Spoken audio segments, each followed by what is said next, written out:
Mesdames, Messieurs, bonjour. Désolé pour cette attente liée aux incertitudes de la circulation pour des raisons que vous connaissez certainement. D'ailleurs, je pense que ça nous prive aussi d'un certain nombre de participants et on attendait que les intervenants finissent d'arriver pour qu'il n'y ait pas de problème avec le programme. Alors, je vais commencer par donner la parole à Madame Chabert, qui représente la municipalité de Mont-Saint-Aignan, adjointe chargée de l'enfance et de la famille et des écoles, c'est ça, et qui a eu la gentillesse, Madame Flavigny est au Congrès des maires de France, Madame Chabert la remplace pour nous accueillir. Merci beaucoup, monsieur. Écoutez, bonjour à toutes et à tous. Je vous rassure, je ne vais pas vous faire un long discours. Je sais que vous avez un timing très serré. Donc, je souhaite simplement vous dire un petit mot de bienvenue à Mont-Saint-Aignan pour ce 11e colloque annuel organisé par l'ENI à l'occasion de la Journée internationale des droits de l'enfant. Tout d'abord, en tant que maire adjoint et au nom de Madame le maire que j'excuse, je suis particulièrement ravie de vous accueillir sur le site de Néoma, dont la présence nous tient particulièrement à cœur. Vous avez pu vous rendre compte qu'en venant jusqu'à Néoma, il n'y a pas vraiment de frontière entre la ville et l'université. Et nous sommes très fiers et nous revendiquons le fait d'être avant tout une ville universitaire. En tant qu'adjointe à l'enfance, je dois souligner les rapports que nous avons depuis de nombreuses années avec votre institution, dont les plus jeunes fréquentent les écoles de Mont-Saint-Aignan. La ville est très soucieuse de la qualité de vie de nos enfants. Nous avons obtenu le label Ville Amie des enfants, en accord avec les principes de la Convention internationale des droits de l'enfant.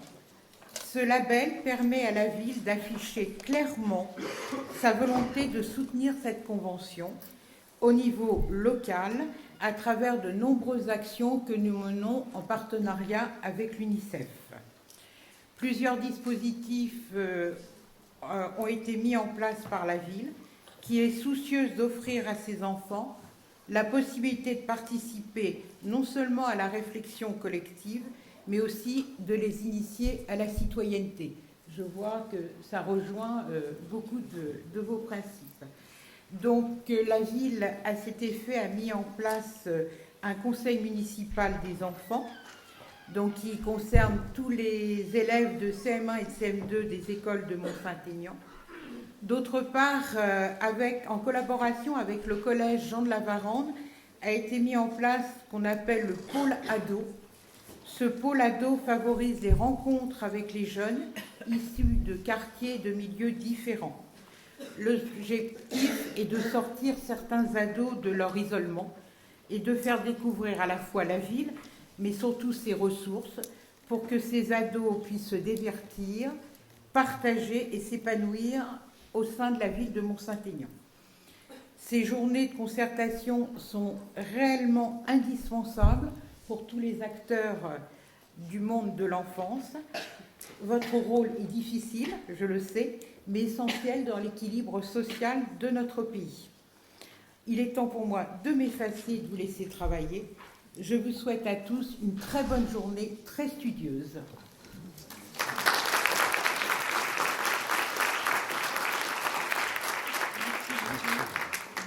Je m'excuse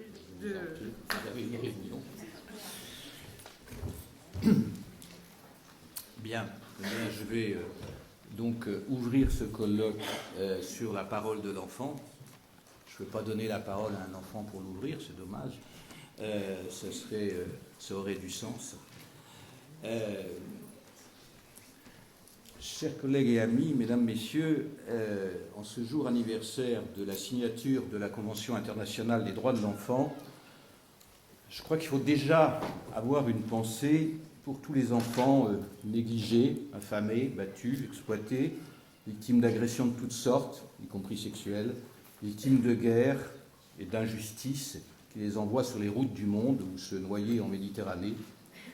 Les gouvernants en général et ceux de certains pays en particulier ne considèrent pas que c'est une cause prioritaire et ne mettent ni leur pouvoir ni les moyens des États au service des engagements que pourtant ces États ont ratifiés en signant cette convention. Et je dois dire que c'est assez rare qu'on pétitionne beaucoup pour les enfants maltraités, ça vient de changer. Triste monde quand même, celui qui ne reconnaît pas dans le bien-être indispensable à tous les enfants de la Terre son avenir. Et triste ces pays développés, il n'y a pas que le nôtre, qui n'arrivent pas à mobiliser les moyens nécessaires pour qu'aucun enfant ne dorme dans les rues ou ne soit laissé à portée de main de ses bourreaux, et ce, d'où qu'ils viennent et pour quelque raison qu'il en soit arrivé là. Malheureusement, les enfants n'ont pas de porte-voix comme celui que nous avons mis sur notre affiche. Les enfants ne votent pas aux élections, les enfants ne mettent pas des gilets jaunes pour barrer les routes, parce que les enfants, ce sont des enfants. Et ils ont droit à leur enfance. C'est à nous, adultes, citoyens, professionnels, de faire vivre les dispositifs prévus par les lois pour protéger les enfants. Et les lois, ce n'est pas ça qui manque, mais les lois sont inutiles si les dispositifs ne sont pas financés, articulés, portés par une politique de l'enfance et une stratégie lisible, et non pas soumises aux caprices économiques. Il y a quand même une bonne nouvelle ce matin. Madame Buzyn, ministre de la Santé et des Solidarités, a annoncé qu'il y aurait la nomination d'un haut commissaire chargé de ces questions. Heureusement, il y a de temps en temps des bonnes nouvelles et je pense que cette fonction, puisqu'il n'y a pas de secrétaire d'État en charge de la famille, comme ça fut le cas auparavant, c'est une bonne chose et nous nous en réjouissons. Parce que les lois, c'est inutile si les professionnels et tous ceux qui sont concernés ne disent pas haut et fort aux dirigeants politiques que l'enfance, c'est toujours une urgence.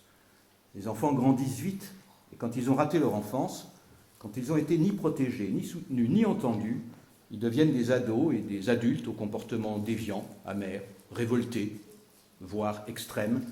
Et ces comportements coûtent cher, très cher, et parfois même ça cause du sang et des larmes. Une prison et des dispositifs sécuritaires coûtent plus cher qu'une école ou un lieu d'accueil. On sait ça depuis Victor Hugo, mais on préfère panthéoniser les écrivains plutôt que tirer leçon de ce qu'ils nous disent de la violence du monde qui fait souffrir les enfants.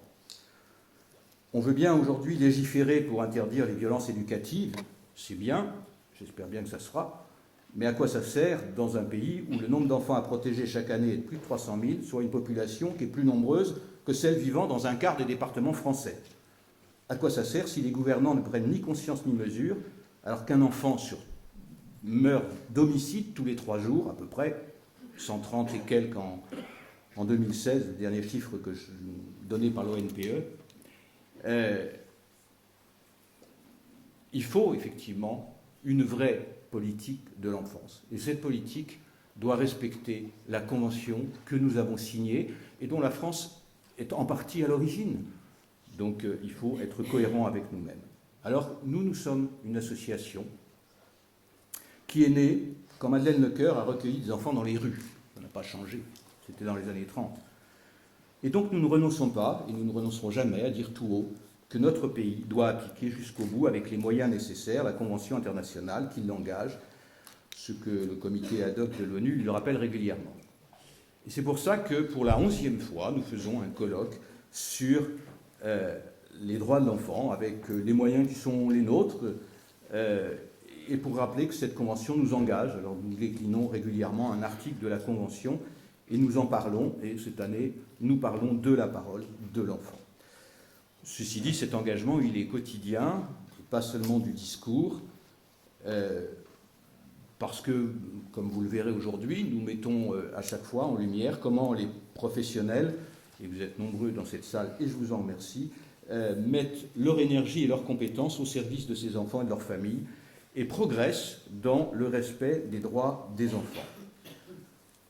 Alors, comme on ne peut pas parler de tout à la fois, on va parler aujourd'hui spécifiquement de la façon dont on écoute et on recueille la parole de l'enfant dans les situations les plus difficiles, quand il y a un conflit parental et que la situation de l'enfant est partagée, c'est le moins qu'on puisse dire, entre des parents qui n'arrivent pas à régler leur conflit ou qui le règlent sur le dos de l'enfant, quand l'enfant a besoin d'une aide éducative, car la famille a besoin d'une aide éducative et que le juge des enfants intervient et écoute l'enfant, quand il y a une procédure judiciaire, parce que l'enfant est victime de maltraitance ou d'agression ou de viol. Et puis, pour conclure cette journée, la dernière table ronde nous montrera comment, dans divers lieux, on peut en effet donner la parole à l'enfant, à l'adolescent, et lui permettre d'exprimer ses besoins. Ces dispositifs sont indispensables. Vous allez les découvrir si vous ne les connaissez pas. Ils répondent spécifiquement à des besoins spécifiques, inscrits dans la loi, mais que souvent le seul secteur associatif porte, ce qui crée des inégalités flagrantes entre des enfants, puisqu'il n'existe pas partout en France, ni même partout où il devrait exister dans notre région, des lieux d'accueil pour les enfants de la séparation parentale ou pour les enfants victimes. Cet article 12 de la Convention est un pivot essentiel. On ne fait pas le bonheur d'un enfant malgré lui et sans lui. On ne peut pas, sans écouter l'enfant, comprendre qu'il a besoin d'être protégé contre des parents dysfonctionnels ou maltraitants. Et en même temps, ces enfants continuent d'aimer leurs parents et d'en avoir besoin. C'est pas drôle d'être maltraité, mais c'est pas drôle non plus d'être orphelin. Et donc, l'enfant va souvent avoir des postures qui sont difficiles à comprendre si on ne se met pas à son écoute et qu'on ne lui laisse pas le temps et les moyens de prendre la parole. Donc on ne peut pas comprendre qu'un enfant survive dans des conditions parfois dramatiques à des agressions répétées et cependant n'en ait rien dit pendant des années. Et c'est un métier de savoir écouter, métier que connaissent bien les professionnels de l'enfance qui tous les jours écoutent des enfants, évaluent le sens de ce qu'ils nous disent dans leur quotidien, les signes si discrets parfois, ou parfois si bruyants et dérangeants de leur souffrance. Et cette compétence, elle est nécessaire à la justice, dont les acteurs ne sont pas des écouteurs d'enfants au quotidien et dont la formation est autre. Il s'agit de leur apporter cette aide à l'audition de l'enfant, permettre que ce qui est indispensable à la procédure judiciaire et aux décisions de justice soit recueilli sans troubler davantage l'enfant. Un sujet enfant ou adulte d'ailleurs qui souffre de traumatisme psychique est un humain qui a peur, terriblement peur, des mots qui décrivent ce qu'il a vécu et vit encore tous les jours et toutes les nuits dans ses ruminations et ses cauchemars. Pour bien écouter ces enfants-là, il faut apprivoiser cette peur, protéger l'enfant de ses cauchemars, de sa colère, et la culpabilité qu'il a de sa colère, et la culpabilité de cette culpabilité. Et ça demande un peu plus que de l'empathie, il y a des savoir-faire, et c'est cela dont nous allons parler aujourd'hui. Voilà, je voudrais remercier tous ceux qui ont accepté de venir partager ce moment avec nous et nous faire part de leur expérience. D'habitude, on remercie les intervenants en fin de journée, mais je crains que les obligations des uns et des autres fassent qu'ils partent au cours de la journée, donc je les remercie pour ce qu'ils vont nous dire et non pas pour ce qu'ils ont déjà dit. Chacun dans leur champ d'action, ils vont nous éclairer sur les enjeux de cette écoute de l'enfant, la difficulté de libérer cette parole, de ne pas la travestir, et aussi de cette submersion que nous connaissons tous par le nombre de ce qui risque de devenir au quotidien des dossiers alors qu'il s'agit d'un enfant. Donc votre temps est précieux et nous sommes vraiment grés de nous en donner un peu pour ce colloque. Alors je vais céder la parole à la première table ronde, non sans avoir remercié auparavant ceux qui ont organisé ce colloque, Francis Gauthier en particulier, qui a pris contact et mis en forme le colloque, et toute l'équipe du siège social avec lui, qui a travaillé pour que nous passions une journée riche, formative et conviviale, et en retard, je suis désolé. Et donc, je vais demander à Madame Duboc de venir prendre place avec les intervenants de la première table ronde. Merci, bonne journée.